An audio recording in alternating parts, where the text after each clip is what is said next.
Okay, Paul, thank you. Well, you know, it is not often that a storm is so powerful, so deadly, that people are still talking about it a quarter of a century later, but that is just what's happening to the east of us in Trumbull County on this, the 25th anniversary of one of Ohio's most deadly tornadoes. News Channel 5's Deb Lee was in Newton Falls this afternoon, and she joins us now live. Deb, you met several people there who lived through the storm, right?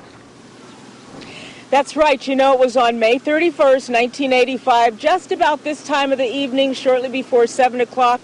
Folks were out and about pretty much like they are today when all of a sudden their lives changed forever.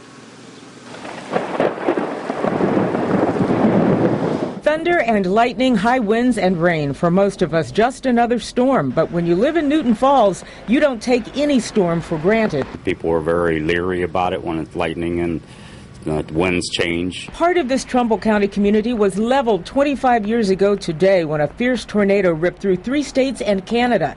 This is video of that day from a special tornado memorial site on the internet. Today, in houses across Newton Falls, people are still talking about that day. And it was just an amazing thing. CHRISTIE LIBER was only 5 years old, but the memories of hiding in the basement are just as vivid as if it had happened yesterday. There had been some loiters out, and they had broken into the house.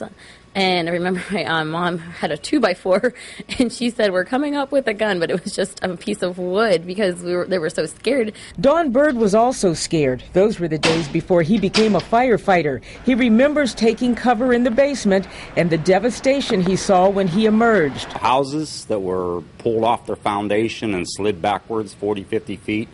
A lot of cars that you could tell were put in people's front porches that weren't parked there, and just a lot of scary. Looked like a bomb went off, is what it looked like. The landscape in downtown Newton Falls is a lot different today, but one thing that hasn't changed is this community's respect for the tornado siren. We don't take it very lightly. If there's any sign of a tornado, we go to our basements just to be safe. It definitely changes you. And dozens of people actually died in those tornadoes. There were 10 deaths in Ohio.